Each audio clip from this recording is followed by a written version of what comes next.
Hello snowboarders of the internet, I'm your host Avran LeFeber, and in this video we're going to break down the Deeluxe boots AREth Rin. This boot was designed in collaboration with AREth Footwear. They're a Japanese brand. I'm not very familiar with them, but it does have classic styling to it. Now remember, the best boot is the one that fits your foot and fits your needs, so get sized properly and find that boot that works for you.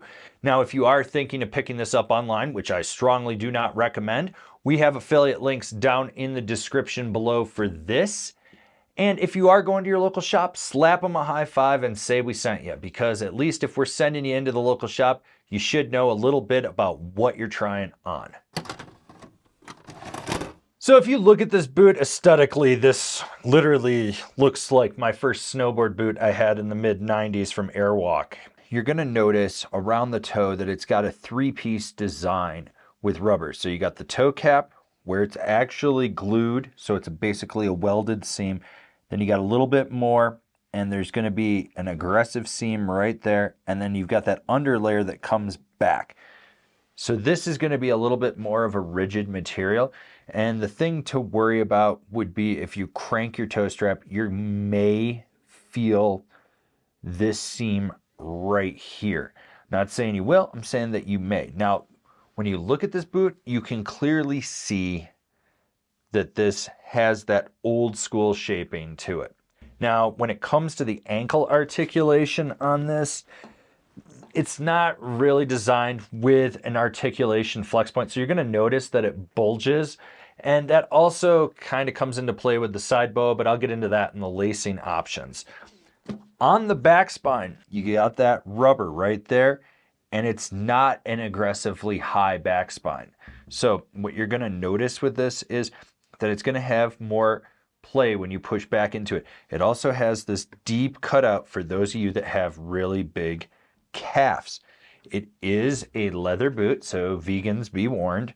You are going to have this upper leather, and that will break in. That is going to stretch over time as well. On the tongue, it is a canvas material with a leather piece through the middle that ties into the boa. I'll get into that in lacing options. As I said, this is going to have a lot of forward flex in it. You're going to be able to drive right through it if you really get aggressive with it. This is not a stiff boot, like, as you can see. I mean, I know it's not the most scientific method, but you can really push into this, and obviously the more that this breaks in, the leather will wear in here. That'll develop your flex points at the ankle articulation, which is not overly abundant. Hey, if you're not feeling the flex in this boot, remember, Deeluxe offers tongue stiffeners that you can slide in between the shell and the liner to stiffen this boot up, or any of their other ones. Just a little added bonus. You can pick these things up if you need to fix that. Also, if the boot's clapped out and you want to bring it back to life for a couple more days, half a season, some of you it's like 3 more seasons, you can also put these in. This boot features Deeluxe's skate flex sole, which means you are going to feel a lot more of that kinetic energy underfoot, and you're going to have a more dialed in interaction with your binding. And with that tread pattern, while it will grip in snow and ice, it's good, you have a lot of give. And you're going to notice that these little impact portions right here, these are actually really easy to press in. You're going to get a lot of board feel under this. As I've said, this is a throwback boot. So if you like board feel, this is something to definitely consider. You're going to just sit closer to the board. You're going to feel that chatter. It's not going to dampen as much.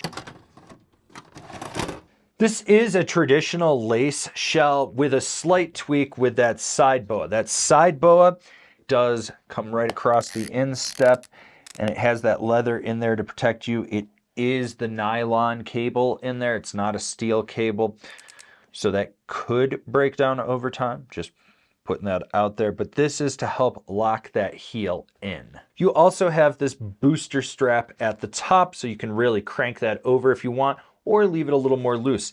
One of the other things is you only have 2 eyelet hooks on this.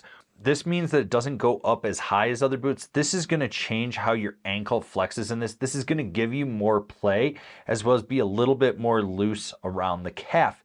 This is gonna have that old school throwback feel to it. With the internal lacing option on this, it is a free floating liner to an extent, but it does have Velcro on the back, so it will attach to the shell of the boot a little bit. But what's nice about this is you can actually completely take this off. So for you guys that really like to tweak out your grabs and stuff, you can remove this harness.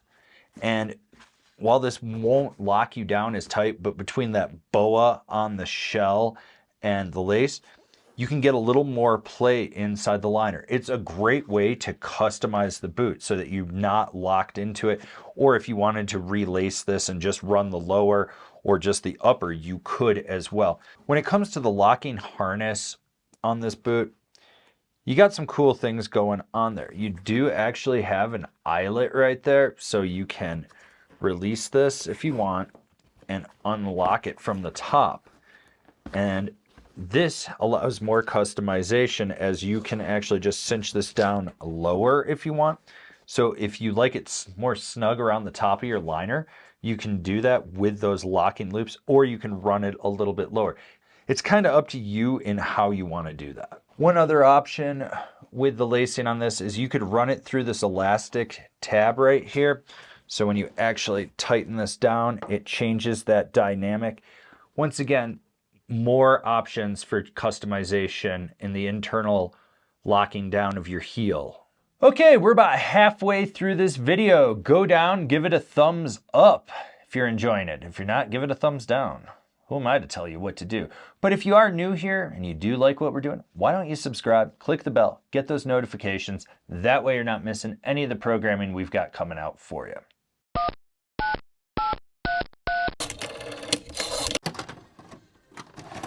The AREth Rin does feature Deeluxe's Stage 3 liner, which is their middle of the road liner. If you look at it, it looks like an old school liner. It is fully heat moldable, which is nice. You've got a more malleable foam at the top, and then it gets a little more rigid down here on the side where those J-bars are.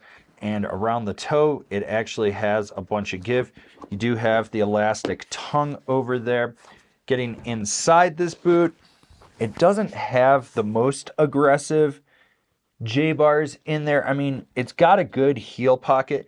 This would be good for someone with a slightly wider heel, not fully wide, but you know, it's not going to really be more of a V shape. It's more of that U shape in there. When it comes to the stitching on the liner, you do have a big seam right here, and this is aggressive. Some people may feel this because it's not tucked on the inside, so just be aware of that. This is your footbed. Do you think this provides any arch support? It doesn't. Replace it if you ride more than 3 to 5 days a year. Get something in there that will actually stabilize your foot. You will thank me in the long run. This is a 27.5 Mondo point, or a US 9.5. And the sole length is just under 12 inches. Measuring this with the liner at the back, it is 11 inches. At the front, it's about 10.5. Measuring this at the widest section at the forefoot at the 1 inch mark, it comes out to the 5 inch mark. So that is 4 inches across. It's pretty much standard width at this point. This will pack out a little bit without the liner in, and this is a size 9.5. At the back, it's 10 inches. At the front, it's 11 inches. Like what we're doing over here? Want to support us further? Swing on over to Angry Snowboarder VIP and become a member. Sure, I could tell you more here, but I got a video over there that explains it so much better. This is Kazu's boot of choice from Deeluxe, which kind of surprises me because I figured he would have wanted something a little stiffer. So this is going to be a softer boot. You're going to get more feel underfoot, and it's going to have more play at the top of the ankle articulation in there. Now, aesthetically, I think this is a great looking boot, and it's not as bulky as previous Deeluxe boots have been. It is a little wider, but compared to where they were, this is completely different. And I like the fact that you can tweak the flex with this from the side boa, the lacing options, and if you want to put in that aftermarket tongue stiffener. The nice thing about this boot is it's well constructed. I think that there are people that are going to look at this and go, wow, this actually is more durable. Now, if you're one of those people with sensitive feet, you're probably not going to like the tread on the sole of this and then the lack of dampening in there. There's just a lot of give in that. It's not going to be for everyone. But if you are looking for more board feel, this might be something to definitely consider. And remember, the best boot is the one that fits your foot and fits your needs. And boot flex is subjective. Myself at 6 foot with a size 10 at 200 pounds, I'm going to flex this different than TC at 5'10", 160 pounds with a size 10. It's just one of those things that's going to happen. So take flex ratings with a grain of salt as they come to you, because there's a lot of factors that come into this that make it subjective. The biggest downside in this boot, in my opinion, is the stock insole. It's a joke. It's a piece of crap. Just throw it away. Get a good aftermarket. I also do think that even though this is their middle of the road liner, they make better liners. This could be beefed up a little bit, but for what they're going with this boot, it makes sense for the flex on it. All right. Hopefully I broke down everything in the AREth Rin by Deeluxe for you so you understand what's inside this boot, because if I didn't, I failed you, and that would suck. Now, if you're not feeling this boot, go watch one of our other boot breakdowns. And if you're not looking for boots, why are you watching this? Go watch one of our other programs, whether that's snowboard reviews, binding reviews, top fives. We've got a ton of content and programming on this channel for you.